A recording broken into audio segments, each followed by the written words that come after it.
Thank you very much, everybody, for coming. My name is Dr. Tim. I'm the director of the International Program. And you're at the International Forum on Youth the last day.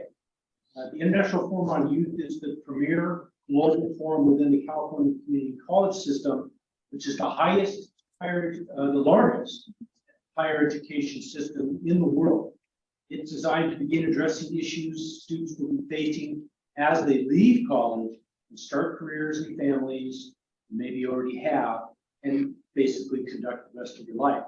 The first day of the forum, we just discussed democracy. Like, will democracy still be what it is today, 20 years from now, when you're making the policy decisions?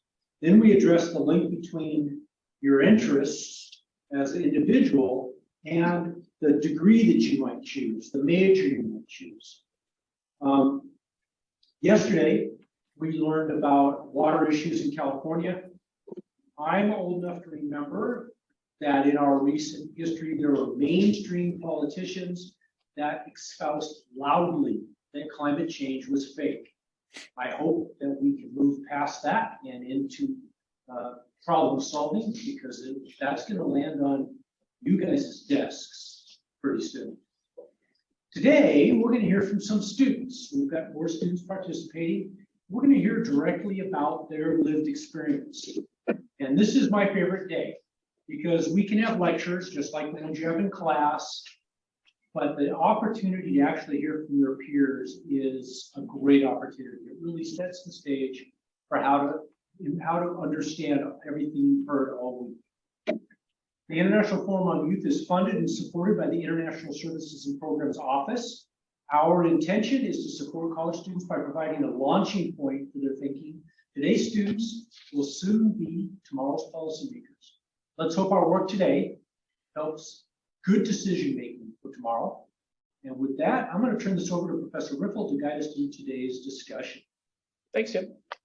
Okay, I haven't done anything yet. But thanks everybody for being here. I see a bunch of familiar faces. I see some new faces. That's always great. We are, I think, live streaming as well. So we'll hopefully have some good comments and questions from those that are visiting us via Zoom, or I think we're Facebook live streaming, I believe. We also have a student from the UK. James is with us, and so he's going to be part of this panel. And because I happen to know most of you, I think we have a really great, intelligent group of people in our audience. And so this is a student panel to hear, as Dr. Tim said, the lived experience of our students, of our panelists here, and our guests via Zoom. But I obviously want to open it up to all of you, and please jump in with any questions, comments, insights that you have, because the lived experience of these folks might be relevant to your lived experience. And so this, I think, works best when we're having a conversation. And so please jump in whenever you feel like it. I'm going to start. We're just going to kind of go in order, and I'm going to ask questions, the same question to each of you, and hear your responses. We're going to do that. We're going to do that. And we'll start by telling us who you are one by one, and then we'll go into our questions. Sound good? Okay. Are you ready? We're good? Great. So James, tell us a little bit about who you are, and then we'll hear introductions from the rest of us and start our panel. Hello, yes. So obviously I'm James. I'm from England. I actually flew back overnight, and I just arrived in England about an hour and a half ago. So I'm pretty tired at the minute. But yes, I play in the golf team at COC. It's still my first semester, so I've only been here a few months. Managed to get myself home nice and early, but yeah, I guess a bit more about me. I own my own real estate company in London. So I'm obviously doing real estate as my major at COC alongside the golf, hoping to stay in or around LA after I finish my time at college to get back into work. So yeah, I've had a fun 5-6 months out there. So I'm only just returned home, but I'm looking forward to getting back out to the States in January. Well, thank you for being here, and you don't seem very jet lagged, so I'm impressed. I'm waiting for that to kick in tomorrow. Well, that's true, but we'll come back to you with our first question in just a minute. Next up, please. My name is Vida Bakshi. I am actually born and raised in Afghanistan. I came in US as a refugee and now studying at COC, working on my psychology, and also student college assistant at ISP. Great. Thank you. My name is Zhanna. I'm an international student. I'm from Ukraine. I came here in 2019, and then I had 1 year break because of the pandemic, and I came back in the spring semester of 2022. Yep. Great, thanks. Hi everyone, my name is Chiao, and I'm an international student from Taiwan. And this is my 3rd year in COC, so I'm working on my application right now. And I major in architecture, and I'm also an officer of SG. Great, thank you. You're welcome. Okay, I want to dive into our questions. And again, if you have questions or thoughts or things we want to share, jump in as well. We'll start with James and kind of go back through our order here. James, again, we'll begin with you. When you think about the word, what do you think about when you hear the word globalization? What does globalization mean to you? Oh, that's a very good question. It's, I guess, kind of in any arena, no matter what you're talking about, it's kind of that inclusion of everyone in the world, from all corners of the globe. You know, you can look at it from loads and loads of different topics, but it's for me, it's kind of just, yeah, as I say, making sure that kind of all corners of the globe are touched and seen and recognised, and yeah, I guess including everyone. Okay, thanks. What does this word mean to you, globalization? I think the term itself with that that everybody will be included as a human in terms of decision making and any major events or anything like that, that everybody is included in the whole term of like making decision or overall. Okay, thanks. Joanna, what do you think? What does globalization mean to you? I think it's, for me, it's more about like opportunity to break cultural and like breaking cultural barriers, which are always present in different countries, and also like kind of gathering all the opportunities, different opportunities people have in different cultures and countries, and kind of combining them into one and creating like one bigger culture, which includes like all of those, kind of like gain skills from all over the world And learn from one another around the world. Yeah. Yeah. Great. Globalization, what does this mean to you? I think it's something that related to the whole world, such as information and culture, people, and like products that most and spread out like easily across the border through like social media, internet, or free market.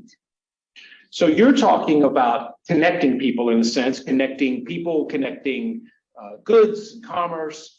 Zhanna, I'm hearing you talk about opportunities that globalization brings. And Wida and James, you both mentioned this word in different ways: inclusion, inclusiveness, right? So I think those are great responses, and I would agree with all of them. They're also pretty positive responses to globalization. So I'll turn it back to you, James. Are there negative sides of globalization? Yeah, the fact that in many areas there's not a whole load of globalization. There's still a lot of improvement to be done, especially if you look at certain events going on in the world right now. There's a long way to go. So yeah, I mean, I'd say, you know, when you reach the goal of globalization, it's all pretty positive, but the negative is that we're currently quite a long way away from that. In some areas, don't get me wrong, there's lots of areas where it is positive, but yeah, there's there is definitely the negative is that there is a lot of work to still be done on globalization in any kind of aspects you choose to look at it from. I'll turn it back to you. What are some possible negative sides of globalizing?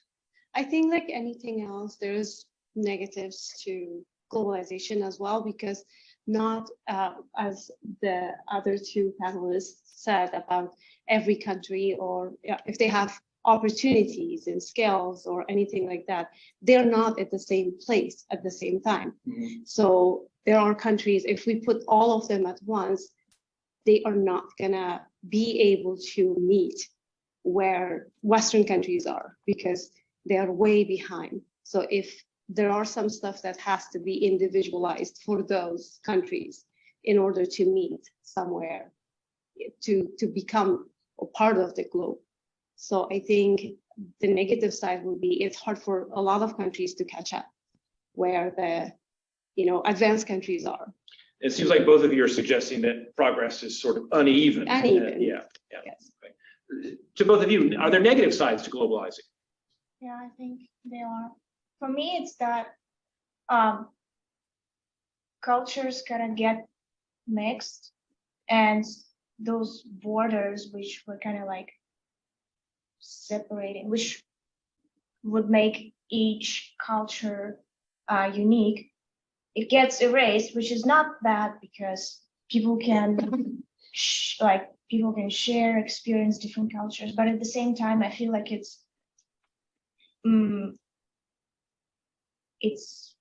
makes it harder to keep uniqueness. You mean your own sort of unique cultural traits or characteristics are sort of lost in this process? Is that? Yes. Yeah. Because each certain characteristics for each culture which countries have today, it all was gained mostly in the past, and there's not that much new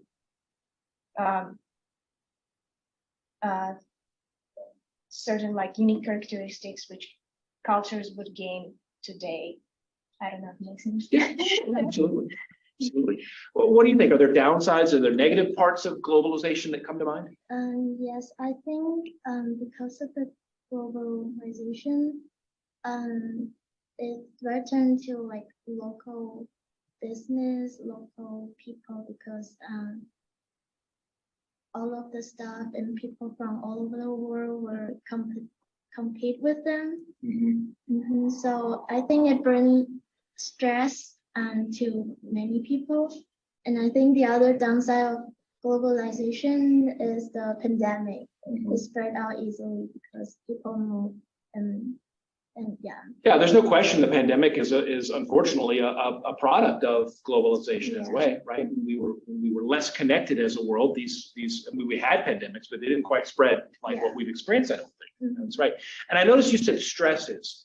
And then as you said that, you both nodded. What are some stresses that are related to globalization? Or to even your own experience as international students? And James, jump in here too. What are some stresses that come to any of you? Because you mentioned that, I want to hear a little bit about what specific things are stressing. I think just excess information that we are all getting, because we are afraid that if we miss any information, that we will be left out, and it's just many competition with other people. So you feel the stress of competing with others in the workplace and in life in general, and then you feel the stresses of just information overload. Is that what I'm hearing? Yeah. Jhanna or Wheater or James, what are some stresses that relate to all this, to either to being an international student or just living in the global world? What are stresses that pop up? I kind of think, I spoke about a little bit, different issues going on in the world right now. And like you say, with stresses, I think everyone feels like every single culture has to be accepted and recognized in every single culture. And in some places that just doesn't happen. For example, the appalling human rights issues in Saudi Arabia right now, their culture, that's how it's always been out there, and kind of you know, not moving with the times, and you know, they're behind and not in a good way. And this is where we say that there's development, and it's all very uneven. In some places it's very developed and it's not so much. Saudi Arabia, for example. So I don't know, I think that's probably the type of thing, from my point of view, that is, you know, something that isn't, you know, working evenly, like we spoke about. Yeah, and I would agree. I think that globalization has really highlighted just how different we define human rights and how different we exist as countries and cultures. Yeah, that's a great point. Wida, you were going to jump in here. What are some? I think the major stressor, as she pointed out, is not just trying to catch up and get the information. There are like so many sensitivities as far as not just culture, it's religion too, that's a major thing that sometimes to compete to be part of the globe is their religious will keep them kind of down. They are not allowed to do certain things to match up to be in the same level with the rest of the world. Right. And also it will take generations for that to be sensitized and for the rest of the world from the communities or countries that are like control, like religious is the first thing. It's not like where we are that religion is separate from everything else. Mm-hmm. But for them, they are guided by religion every step. So for them to be part of the globe, it's almost impossible. Mm-hmm. Yeah, it's a great point. Yeah, and I think also, 20, 30 years ago, we talked about globalization only in the terms of economics, and now we see it as a much broader tapestry than that. Okay, so I want to go on to another question, and we'll come back to James, and we'll come right down the line here. What do you think are some of the most urgent, pressing issues that are facing young people today? What are some things that come to mind with that? What are some problems, pressing issues facing young people? I think a lot of it is, well, there's a whole handful of different things that we could spend hours talking about. But actually something that I was talking to my parents about in the car on the way back from the airport tonight was one of my friends who's about my age. He has no idea what he wants to do with his future. Very, very academically clever, but not a clue what he wants to do with his future. And I think that's an area where maybe from a schooling point of view, improvements could be made with helping, I guess, young people to get an idea of what they want to do as a career. And yeah, it's definitely an issue, as the amount of people who kind of leave school not having a clue what they want to do, so they go to college or university to waste a bit of time whilst they try and think about what they want to do. So I think there's, like I say, there's much bigger issues. There's loads of other issues, but that's just one that I happened to be speaking about this evening. So yeah, I think definitely young people trying to plan, I guess, what they want to do in the future is something that a lot of people I know are struggling with. Right, and the pressure to make a decision that affects the rest of your life, I suppose. Yeah. Yeah. Yeah, of course. Yeah. And just not knowing what options are out there. Yeah, understood. What do you think? What do you think is the most pressing, or some of the most pressing issues that young people face? I think with advancement in technology is like the youth attention span. Like we have very, very short attention span to the information we're getting. I'm sorry, what were you saying? I lost. Like attention span. No, I know. Just kidding. So it's hard to, because with the technology, they're all like, they can pay attention to very short amount of information and they're lost and they cannot focus. Mm-hmm. And I think that's a major thing. And then also the fact that all these big like technology names like Elon Musk or what is the other guy name? The Microsoft. Bill Gates, yeah. Bill Gates, and they keep announcing and telling like, oh, I never went to college. I didn't have to go to college, and look where I am. They kind of set up an example like, oh, you know what? I don't have to go to college. Look at them. I could do something, which in reality, we all know that's not possible. You still have to go to college and have a degree, but they are setting up an example that with technology, you don't need college. And some kids are like, oh, look at this person. He's, just create an app and he's making money. He didn't go to college. So I think those are the best side of technology and the worst side of technology that's affecting youth and the new generation. And so those people, I'm asking the question, those people in your mind, they're sort of setting a bad role model in a way, a bad example in a way in terms of what's realistically possible for young people? Yes, and also the fact that our generation would not do their own research to like fact check things, or it's so easy to get information and swipe of your hand that they believe in everything they see. So I think that's the other thing, that they think that, okay, that's what they did and it's possible for me to get to the same position. Or yeah, that makes perfect sense. So I mean, a couple of things there, yeah. And I want to come back to that, but Zhanna, what to you are some pressing issues that young people face? It's kind of related to the previous question, I think. So like one of the things is that I feel like once you're good at something, you're automatically expected to be good at it, like on a global level because of the internet and everything. It's like if you're good at something, you always like have a competition somewhere there. And like for me, if I'm good at something, I can just like see someone like in the other part of the world doing it better, and I will be like, oh, okay, never mind. But also I feel like young people are expected to be very multifunctional, but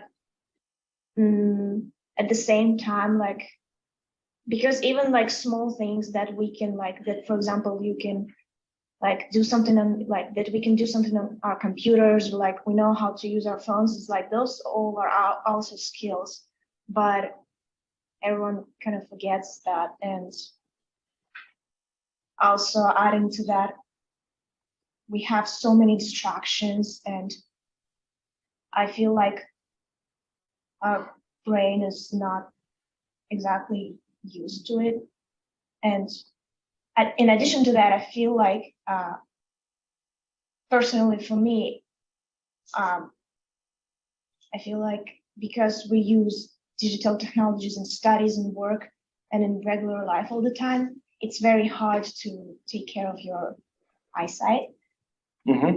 Like I like, even because like you're not supposed to use digital like looking at screen more than 2 hours per day if you like do what's recommended, but it's just not possible. So for me, it's an issue. I don't know. I share it. Yeah. I think we're in trouble if 2 hours a day is the recommendation. Yeah. I think all of us. What do you think is the most pressing, or some of the most pressing or urgent issues that young people face, or that you face? I think from I observe with my friends and my surrounding people from school, I think a lot of people are dealing with mental illness because just like as they say, the information explosion and like a lot of stress from like competing with others.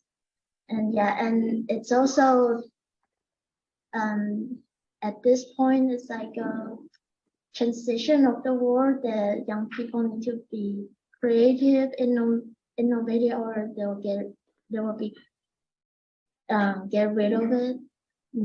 Yeah. So I want to turn to our audience. What resonates with what we heard here just a moment ago? I mean, James is talking about the pressure to make a decision about the rest of your life, right? You were talking about, attention spans and how limited that is. I think Zhanna built on that nicely with, the stresses of technology, and I think you built nicely on what Zhanna was saying about the competition that we all feel. So let me hear from some of you. Does this ring a bell to you? Do you feel that pressure? What do you think? Certainly with what especially with something like feeling like you're respected once you're good and you're expected to be good. Because certainly, I felt that my parents had actually said, because I built a computer for personal reasons and I don't feel like that's necessarily a giant challenge because I looked up basically everything to do. And they were saying, oh, why don't you just work in computers then? I'm like, I have more interest in computers. That's actually a lot more hard. It's much more difficult than what I already been expected to do. And they're like, well, you built a computer. That's a great thing. Like, I had no interest. That was like a means to an end. But they just keep pushing, like, computer work. That sounds like a great idea. So you're good at something and you like it, but that doesn't mean you want to dedicate your life to it, basically. Exactly. That makes sense. And what James mentioned, that idea of not understanding what to do is like, I went into college like with two basically like career ideas of either zoology or theater, and then I came to a conflict of which one do I want to pursue. And I feel like I'm more leaning towards theater, but I'm still more on the fence on that. And neither of those relate to building a computer, but that's cool. That's fine. Yeah, absolutely. Other thoughts on this? I mean, yeah, Nicole, I mean, in terms of pressure or in terms of attention spans, or what do you think?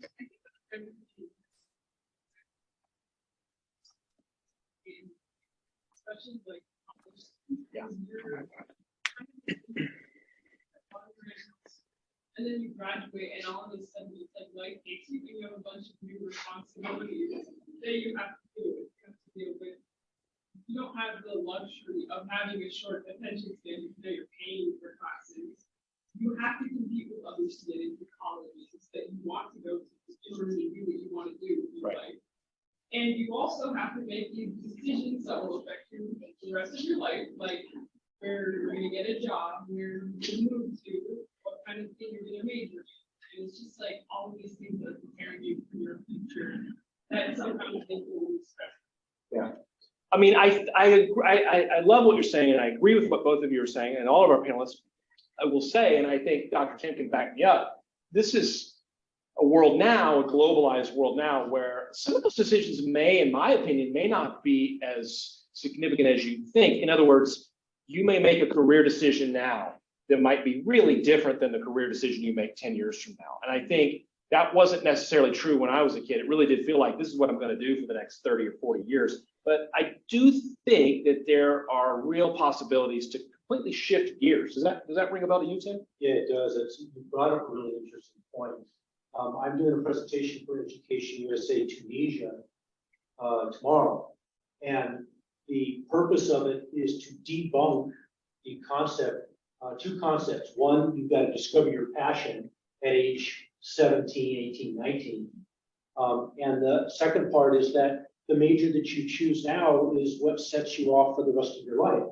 And the purpose of the presentation is to really convince the students in Tunisia that they have to be lifelong learners. And they're going to have 5 or 6 different careers. They have to go back to college all the time. They have to understand what stackable credentials are. They need to understand that today they enter a market that, unless it's a basic thing like retail or restaurant serving, that those things are going to be completely different 5 years from now. And so they're going to have to retool and completely change.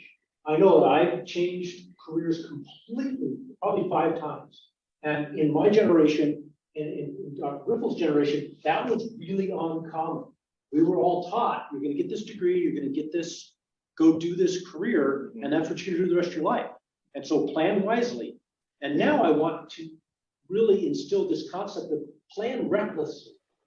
Take the classes that you like to take. Get a degree that's something you're interested in. Work in it for a while. It works out, it doesn't work out. All kinds of things happen in life. You never know. So don't be so worried or bunched up about, I got to pick the right degree.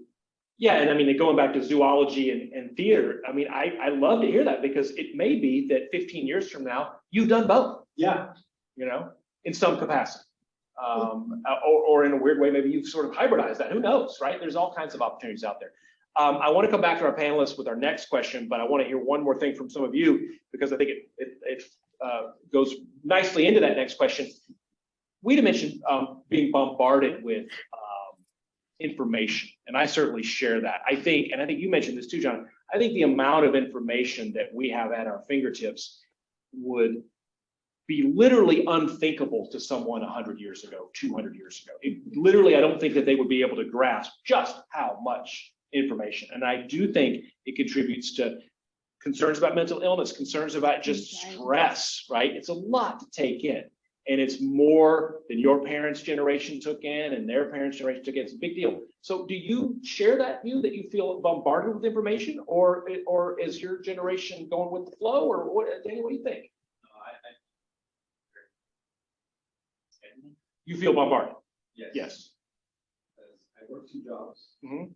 Actually just quit because I got a better job, but before I was working 2 jobs, like I would work 16 hours, and then I would have to go to school the next day. And like right now, and I have to do like 5 essays. So that's already a bunch of like overload for me, along with working with just my normal job and when people with payments and everything, and then an essential that, and that affects me like credit.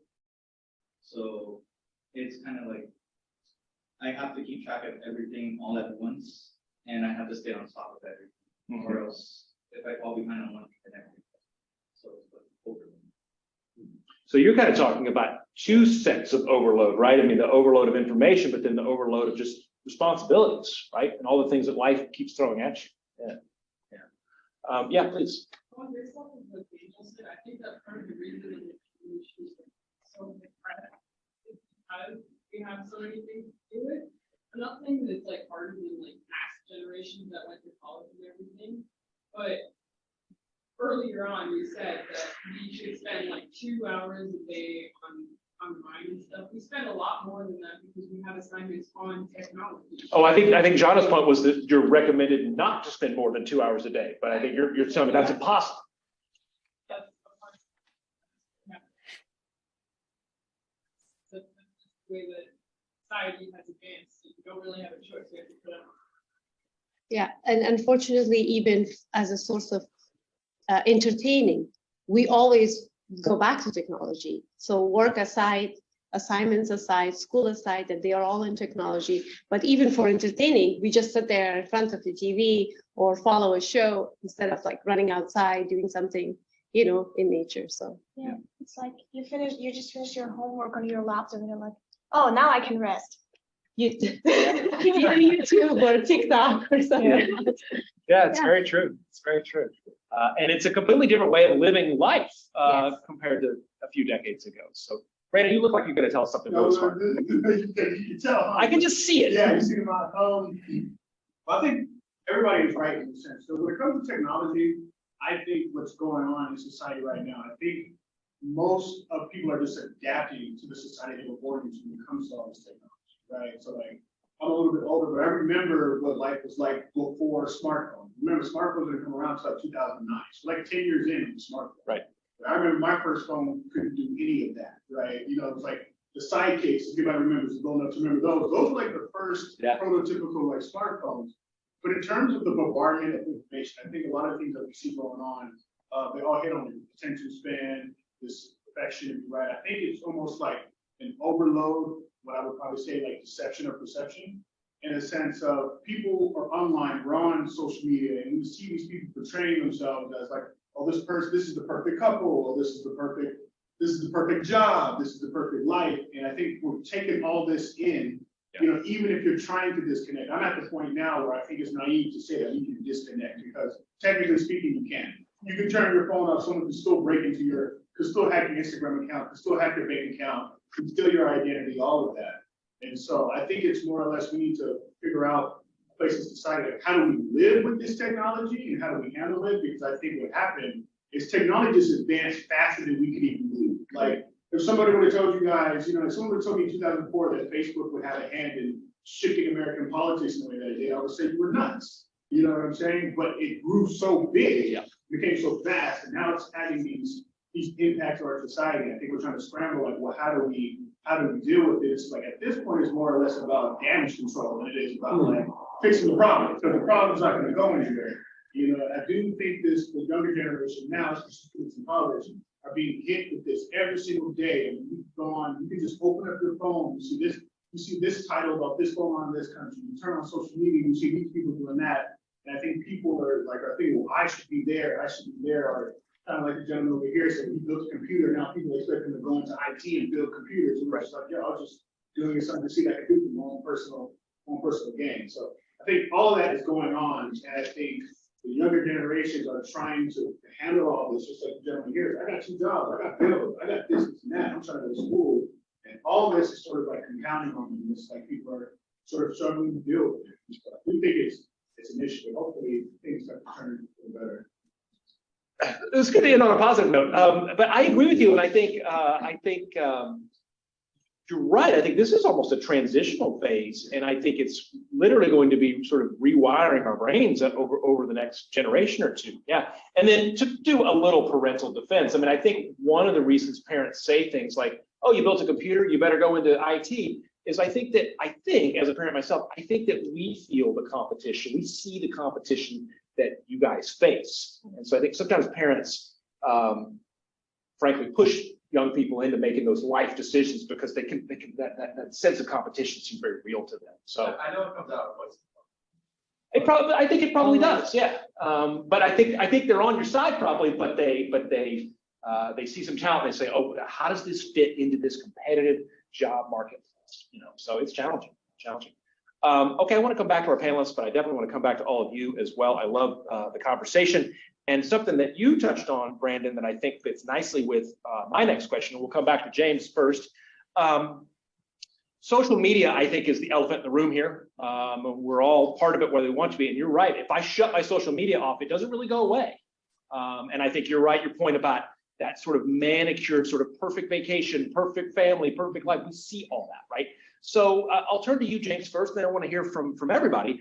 But what are some pros and cons about social media? What are some good things? What are some bad things about social media? What do you think, James? Yeah, so I mean, as I said earlier, I have a real estate company in London, so I personally love social media. It's great for marketing and can definitely be used really, really well, you know, for networking and for business in general, really. So from that side of things, yeah, it's brilliant. I absolutely love it. It's helped my business come on leaps and bounds. We started the company about 3 years ago, and we actually did a few deals solely just through social media. So, I mean, it was great from that point of view. I think it's great for staying connected with people. Overall, I would mostly say positive, but yes, obviously there is a lot of not so great stuff about social media. You know, you kind of come into contact with a lot of less than nice, shall we word it, people on social media, and I mean, I understand for some people it can be hard to kind of shut that side of it out, and you know, if you come across someone who's not that great on social media, I understand that a lot of people find it hard to kind of back away, and even if they want to back away, they can't. So yeah, obviously there's a lot to kind of be wary of, and I guess to some extent you have to keep your guard up on social media. And like you touched on as well, there is a lot of kind of people putting out in social media the perfect, you know, relationships, lifestyles, everything, and it is making, I guess, young people see that and pressure themselves into finding those kind of lifestyles that they see on social media, which maybe aren't actually quite as accurate as people make them look. So yeah, there's a lot to be said for kind of social media blackouts, but then at the same time, there's a lot to be, you know, you can use social media to your advantage in many different ways. So there's a lot of good and there's a lot of bad. As I say, my personal experience has pretty much almost entirely been good. Social media has helped me a lot. So yeah. So for you, social media has been a real driver engine in your professional development and your career development, it sounds like. Oh, we lost. I'm going to assume he said yes. What do you think about social media, pros and cons on social media? What do you think? I think the positive sides of social media, not generally for Westerns, but for the rest of the world, is because how their media is controlled. Mm-hmm. But having access to social media made the rest of the world to see the reality Like if it wasn't for social media, we wouldn't know what was happening in Iran or in Afghanistan or other part of the world. So that's the positive side of social media, because it is in local people's hand. We know there's no filter, there's no censorship. So they just take a picture and post it, and the rest of the world will be able to see it, or it will go viral. So people at least do something about it. And the same thing as negative side of it that we see here is that, you know, like social media is not just source of information anymore. It's basically a market. You can buy, sell, advertise, like do everything in social media. So they are basically taking over everything. So now for younger generation to rely on social media is not something that we should be surprised. Even if they are in social media, you're like, what are you doing? Oh, I have this coach that I'm following. Because, you know, like I cannot take the class, but this person is guiding me through, you know, a diet or an exercise or anything. Like, so they are connected to, and even parents cannot control that. They're like, oh, it's for educational purposes, let them do it. So I think social media, as positive effects that it has for some regions, it has a lot of negative on overall growth of like our youth, because they don't do anything outside of social media. Yeah. I agree. Zhanna, what do you think? Pros and cons, what good and bad? What do you think about social media? Definitely pros. I'm gonna add to what you said is that information can be shared freely, like thanks to that. For example, people can see right away what's happening in my country. So like if someone is trying to be like, oh no, that's not happening, person can just Google it and see it themselves. So it's like you can't really hide anything, even if you try, because there will be always like a person who like recorded something or like posted it somewhere. So I think that's good, because it allows people to react to events faster and possibly prevent something worse before it gets too late. But the negative side is that I think it's hard to tell. You don't know anymore if you're just receiving information or you're being convinced into believing something or buying something, or like you don't know if you just like, if you read something or see a photo, you have no idea if it's just an info or it's like something which like tries to change your perception. Yeah, good. Thank you. What do you think? Pros and cons, good or bad about social media? What do you think? I have a little different perspective from them. I think the pros of the social medias are, it's a huge market which you can advertise things, and it's a lot of audience on the social media, and so it's good for marketing and also making some social changing, because like in Instagram, hashtag something that can call out people, like the slogans like can call out people and get them to express their voice. So it's a nice platform. But I think the downside of social media is like, since there's so many things on social media, like I have a lot of social media app and it functions different ways. Like some have makeup tutorial and some have shopping like section and funny videos and all of that. So it's a lot of stimulation, I would say. So it makes you feel happy when you're browsing them. So it's also turned into like something make you addicted. And it's like drugs. Yeah. Yeah, I think so. So I want to turn to our audience too. I mean, what's your relationship to social media?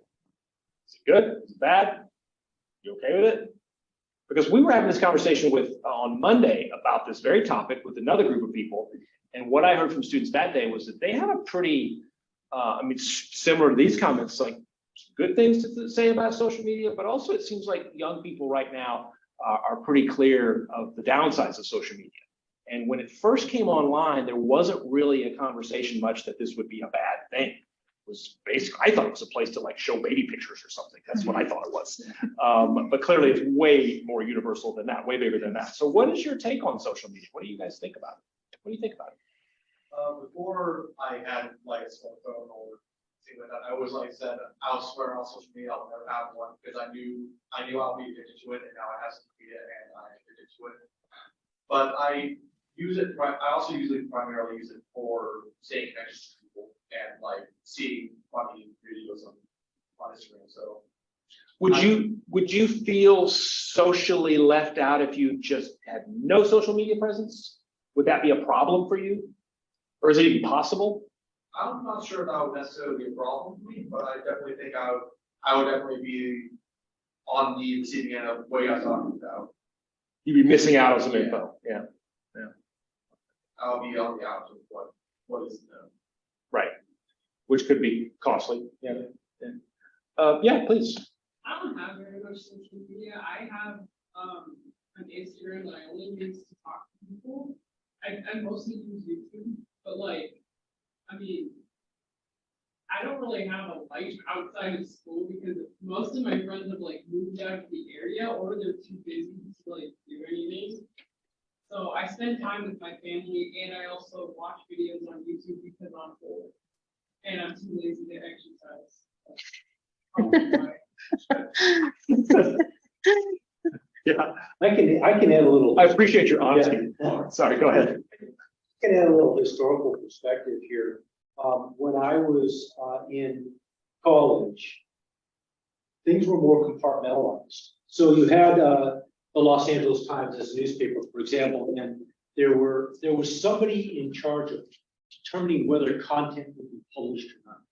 And then there was the National Enquirer, and it was this tabloid cheap paper that you only saw on your way out the grocery store. And then you had radio, so you could watch radio or news. And then you had your local pub you could go down to, and people would have their uninformed opinions. Now it's all mixed together. Yeah. And you have to constantly switch. Wait, is this an LA Times? This guy knows what they're talking about, or is this the pub? And you can't tell the difference very much.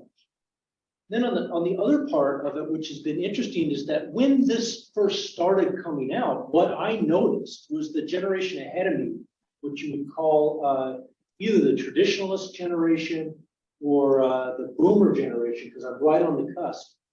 They believed everything they saw on there because they had a lifetime of compartmentalization. And this was the LA Times or the New York, some legitimate newspaper. And they couldn't tell the difference. And now, of course, they've learned that that's not the case anymore. And also that those generations are starting to phase out as we start phasing into leadership roles in the country. And then the final thing is I had 1,000 people in my graduating class in high school, of which about 30 of them are on social media.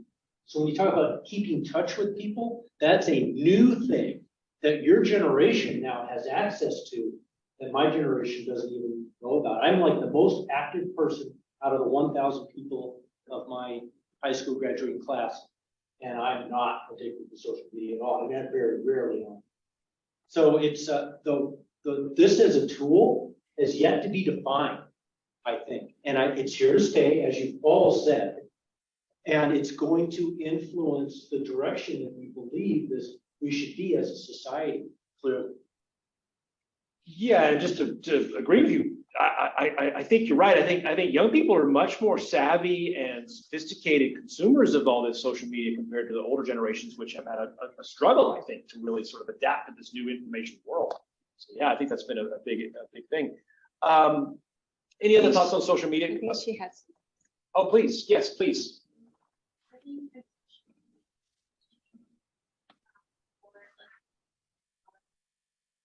curious about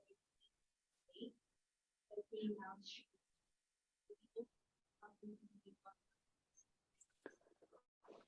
You just get the information there, and I think with our young generation, first we were all addicted to it. It was like these drugs were, you know, always like to get away from like reality and stuff. But now that that's been a while, we know like costs of it. Like there's online predators out there.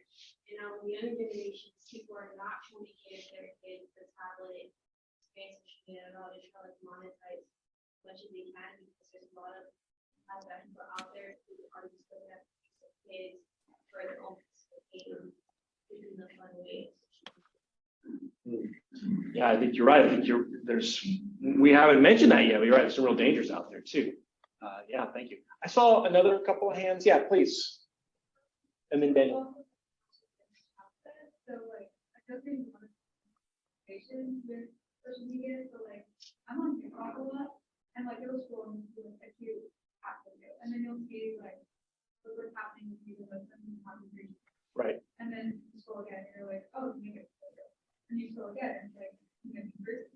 So there's a lot of information that you're taking in, and there's also like misinformation as well. With like, you'll see during elections, you'll see like so and so said this, might feel like a cut video or something like that. So I feel like with social media, it could be a lot to take in emotionally. Yeah. We don't realize that because we still like the attention span. Yeah, and you're right. It's so disorienting. I mean, that you were mentioning, Wita was mentioning, you know, we can see on social media political violence in Iran happening right now next to the cat video, and it's disorienting. It's pretty wild. You're right. Danny, you want to jump in here? I wanted to say this about not having any internet or so for the people that don't have it, they're just like they end up getting, I feel like it would be like stressed because they're not in the mix with their friends and then they like use social media. And then for the people that, so that would stress them out. The people that use social media a lot, they're over with information, see a lot of bad in the world that's happening. All the headlines, like stuff happening in Ukraine. And every single time, like I at least want to see something about that, I'm just worried like, how's it going to affect me or home? And then whenever if I wouldn't use social media, then I would be concerned about what my friends are doing, just what's happening in the world. So it's really just something you can't get away from. It's usually that we're stuck with a part of our lives. Yeah, and it's interesting, again, from the historical perspective, I remember there was a book that came out in the 1960s called Amusing Ourselves to Death. And it said, and this was talking about television, and it said that so much television was going to cause anxiety because we see all these things and we worry about things that are beyond our control. And this was a writer talking about just the impact of TV long before smartphones and all that stuff. So it's interesting because I think that problem he's talking about is much bigger and much broader than the way you described it. I think you're right. Please, yeah. Based off of that, I remember that I don't remember where I saw it. There was like a study where it was like seeing like women who have watched TV before and women who haven't really watched anything, like the comparison of people self-conscious about their own body. And people, women who have never ever used television like in other countries, they're not self-conscious about their own body. The ones who have been watching those things, they are. Yeah. So much that normally you don't get. Yeah, and you see all these images of supposed perfection that you see on social media, right? And try to compete with that. Yeah. I'm sure that goes for men. Yeah, I think probably. Yeah. Yes, please. I just wanted to add to what you said, like that you can see like what's happening in it. For example, in Iran, like next to a meme or something like funny. I feel like people, because they see like really like horrible stuff all around the world happening every day, they kind of get used to it. Like now when you, like their reaction is just like, oh, that's very horrible, but like, Next. yeah, like, okay, what about that cat, by the way? Yeah. So you think it diminishes, it sort of reduces the seriousness of some of these things? Yeah, I feel like people just get used to like really horrible events happening somewhere. And we have this thought now that it's, oh, like something like that is happening all the time. And the reaction might be not as big as it could be because we're used to it. So is it making us sort of numb to these problems? I mean, is that? Yeah. Yeah. You think so too? I think so. Yeah. Okay, so next question. I mean, we can go down this avenue of discussion forever on social media, but I want to come back to James. It brings us back to youth in particular, James, and then we'll go down the line here. What do you think older generations don't understand about young people? What are we not getting about young people? What do we not understand about young people, in your view? It's cutting out. There's obviously a problem with the signal, so I don't know if you heard all of my last answer as well. But I think we did. Yeah. What? Oh, okay, perfect. I just can't hear you guys. Cool. So what do I think? Sorry, what do I think the older generations don't understand about the younger generations? Was that the question? Precisely, yes. Yeah. Okay. Perfect. I think especially if you go back to our kind of grandparents, great grandparents, especially touching on something that was really spoken about, and it was kind of not really, obviously, people I assume still struggle, but it wasn't really a thing. So I think, not, thankfully, not that it's something that I've struggled with, but I guess hearing the older generation do tend to struggle with it. They don't have the sympathy or the, I guess, awareness that it's an actual thing.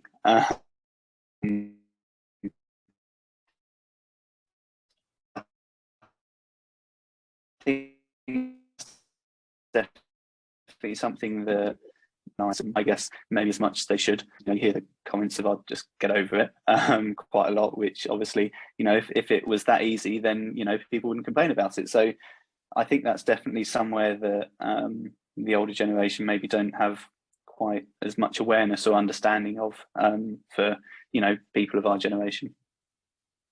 So older people don't relate to or understand or empathize maybe with what your concerns are. Yeah, exactly. What do you think? What are older people not get or understand about young people today? I mean, I am old enough to put myself on this situation because I have kids. Mm-hmm. So I think the major thing is that we kind of, being from a different generation, we don't realize how much anxiety and pressure they are in. Mm-hmm. Because for us, in our generation, we would listen to our parents or grandparents and getting advice from them, like, hey, what should I wear, or what should I eat, or what is good for, certain, like, whatever disease or whatever. But for the kids now, they have more information that we as adults or as older people have, because it's all in their fingertip. If they wanted to access an information, instead of coming to me, they will just go and Google it and have the facts. So hopefully they'll be in a good side to make sure the information is checked. But they have a lot more information than we in our generation did. So the way we speak with them is kind of make it very frustrating and hard to get and handle, because now they want to just get to the point, and we're trying to give them examples like why we are trying to tell you this, because of this, because of that, while they can just access the fact and say, hey, I'm not doing this because it's bad for this. So they're like, okay, I could just check it, you don't have to tell me. So I think it's just the way we communicate with them. The communication is, again, when we say attention span, we try to lecture them on things and they are not there. They just want to be quick, just tell me, because I know when I speak with my son, he just gets like, oh God, again, she's gonna start. So I have to be very quick and just say it in 1 or 2 words. So I think that's the thing that we have to respect. Even though we're older, we have to respect that they don't have the same attention span that we did. And also they have, their level of anxiety is way more than us, trying to compete, trying to be better, trying to, look like a person that they are admiring in social media, in classroom, in school. So they have, and also the kids are not as close as they were before, or we were with our parents, because we used to spend so much time, again, with social media. We used to spend time in the table, so that bond between mom and parents and kids were way more.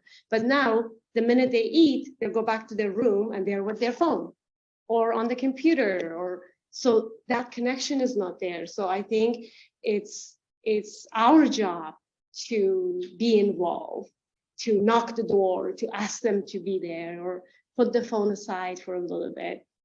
So I think the kids' challenge right now, or what they're facing, is that if they are left alone, it's gonna cost both the family, as a family, they will be disconnected. So we have to understand the anxiety that they go through, and we have to reach out and help them and try to get them out of it by staying connected with them, asking them what's going on. So I think that, to me, facing and seeing my kids, I think that's what I'm trying to make the changes. Even I'm not used to it. And but communicate in a different way. exactly, Yeah. Completely different. Right. Yeah. Yeah, and it's interesting too, because I think generations ago, parents saw themselves, understandably, as sort of the main source of information and Exactly. authority. And if I had a question, that was the person I could Exactly. go to. But you're right, Not we have, anymore. yeah, that's true. What do you think? What do older people not understand or not get about young people today? I want to add to what you said. Great. Because I had this book, I don't remember its name, but it was published in 1968. And it already, like, it was saying about that TV is basically replacing parental figures. So I think even if it was like sad at that time, it's still relatable. And I think that's what's happening. And that's what many parents like don't understand.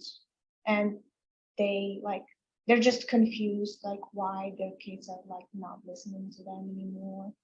Like why their kids are like so overwhelmed, like by what? Because like the kid has everything, like food, like clothes, college, like anything. Like, well, what's wrong?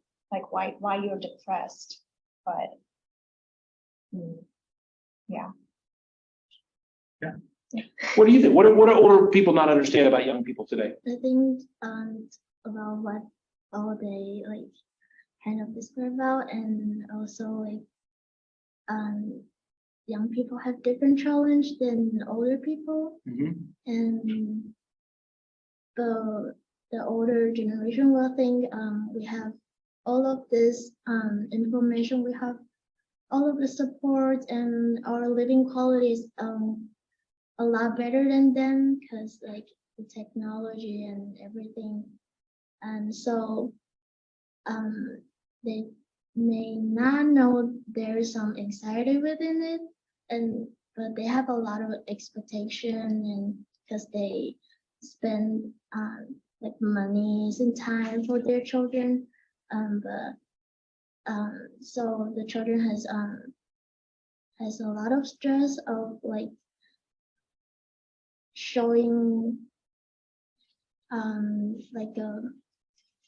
like this, how is it, like prove ourselves for them that, oh yeah, we have so much support from you, and we need to like be like the best one, the best child, like that.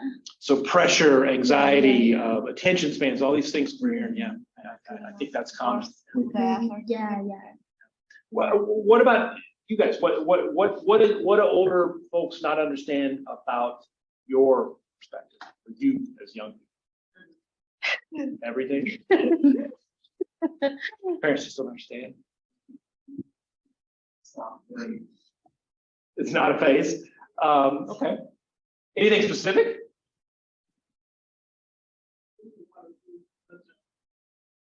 Economy is not what it used to be, so, I mean, I feel like sometimes they have difficulty understanding why it's so hard to get a job. Right. Similar to what Cole said, I feel like there's pressure. I don't know if it's necessarily pressure put on my parents, but mainly I put pressure on myself to. I'm currently a full-time student, so I don't, unlike Daniel, I'm not employed, and I feel like I'm not achieving as much as my siblings who also went to college, who are also working, did. Like not even 5 or 10 years ago. I don't know how long. I don't know exactly, probably not that long ago, but I feel like I'm not as achieving as much as they were because I'm not working while also in college. But even though I was working and in college, my first semester, I was miserable. Yeah. Yeah, I can relate to that. I mean, you look at your peers and you see where they are and you think to yourself, I haven't met that marker that they're hitting right now. And am I falling behind or that sort of thing? It can be stressful. Yeah, I think for the international students, it will be quite different than our local students, because for international students, they were sent with an expectation because they have, they paid for it and everything else. So the poor student cannot even communicate, how am I gonna say what I want because they already sent me here. I have to meet their expectation. And also like parenting and everything else is different on the other side of the world. It's not like you're 18, you're done and go. No, they will not let you go until you're old, you still be their kid. And they will have something to do with your business, yeah. That's a great point. I have one more question in the interest of time. I think we can squeeze one more in, and then I want to hear questions from you or questions that may have popped up in the chat. Did we lose James? I don't know. Did we lose James? We did. Yeah, so we're working on trying to. Okay. Well, this is one of the challenges of youth today is stable internet connection. It's a problem. It's one for me too. Life in Zoom land. So we'll go back to Wida. Hopefully James will join us, but if not, that's okay. In what ways, and this is a question that came from, we have a couple people here from our fantastic Multicultural Center, and we were chatting with them the other day, and they had some questions that I thought we'd throw in the mix here. So, and I love this one to be our last question. What are some ways in which this college could do a better job of serving students? Oh, you're asking someone who has, I already have actually so many positive experiences from COC. Great. Being a student myself, like a older student, it opened a lot of doors for me. So I started my education again without any challenges. I started when COVID started in 2020. And then I took the classes. It was incredible. Everything was available. But I think for me, the perspective that completely changed how I see COC is how it's not just an academic institution. They stood up when it came to a community needing help. When we had, I'm sure some of you will have, see it on the news or have the knowledge of Afghan refugees arriving in our city. It was about 200 of them. She will understand it a little bit more because that's what they are going through now. They left everything and they came with nothing but themselves. And they were staying in one of the local hotels. And COC was one of the first community institution to open the door for them, because this was the first door that opened as far as education. And this was what gave them the hope that, we have a future here. if this is a college and they open the door for us to learn the language that will serve us the rest of the time that we're going to become citizens and serve this community or live in this country.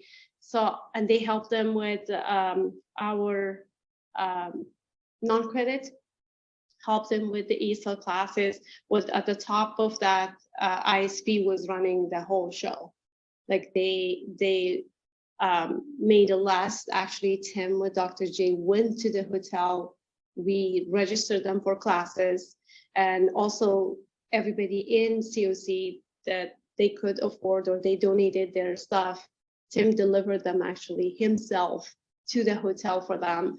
So it was like, that's how I see it, not just an academic setting. It's more than that. It's like a door for that any, like, even they were refugees, they needed a lot of things besides education.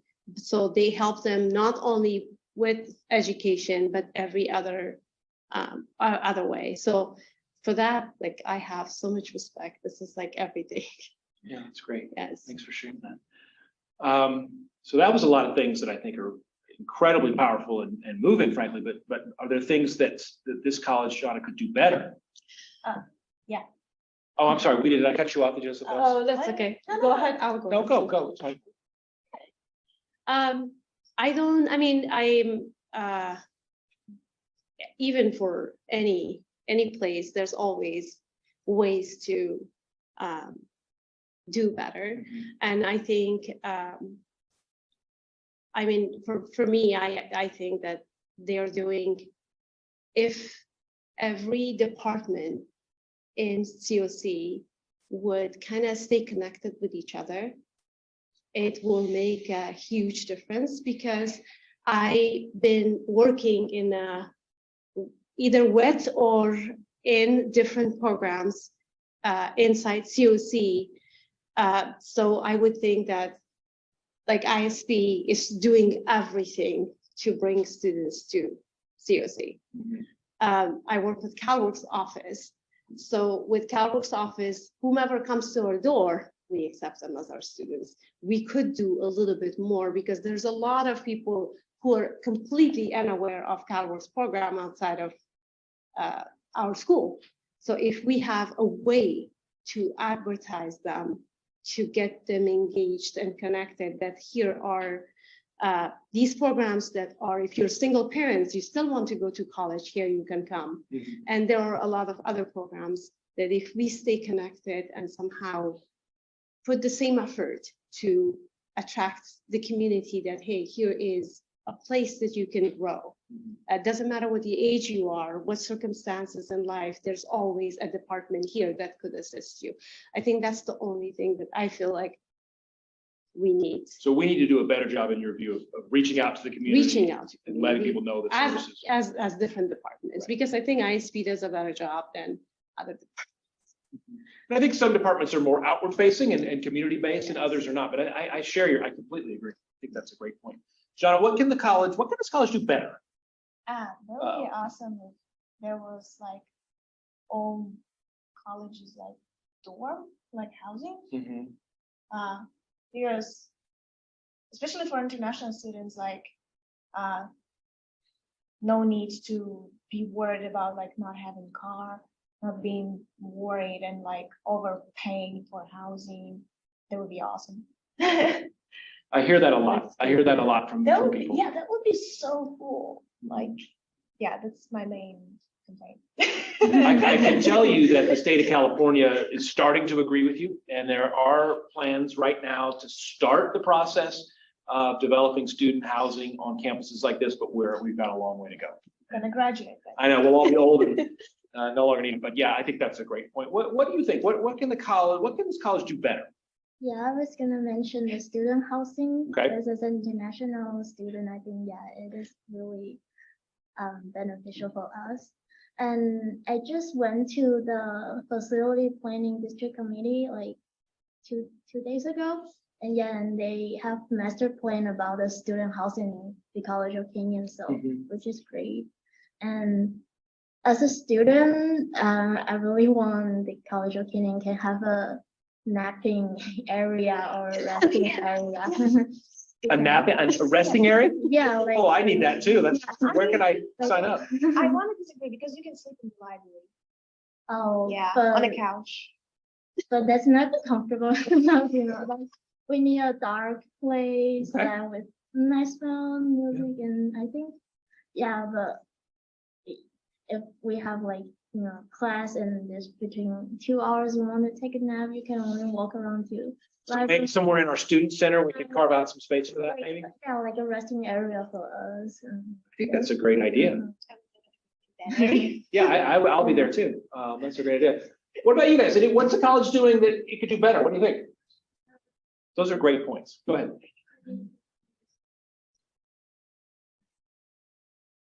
Yeah. Yeah.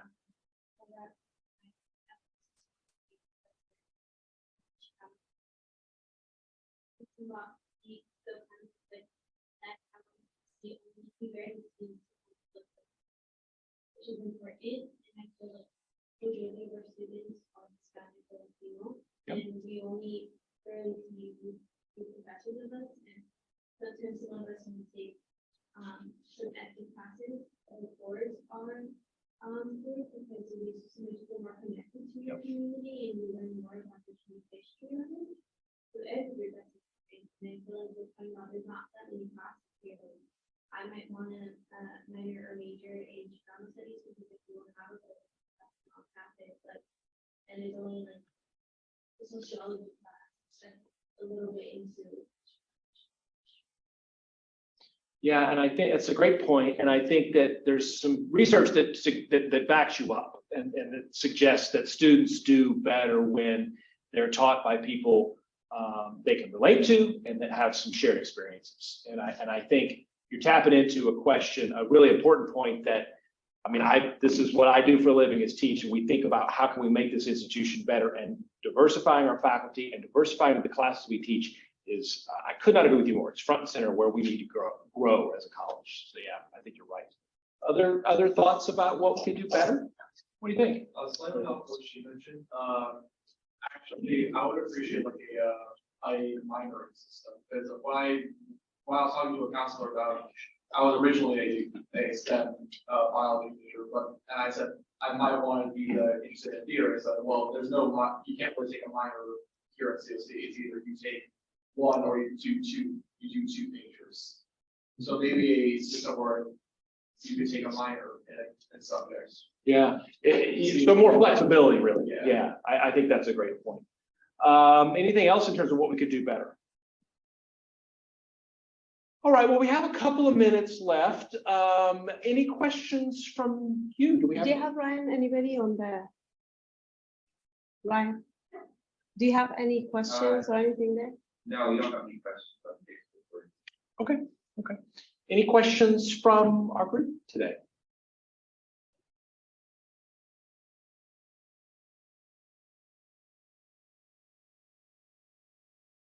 All right.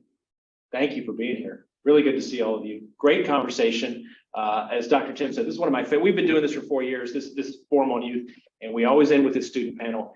And I think it's always the highlight of the whole week. And I'm really glad you made it today. And I thank you for your great comments and questions.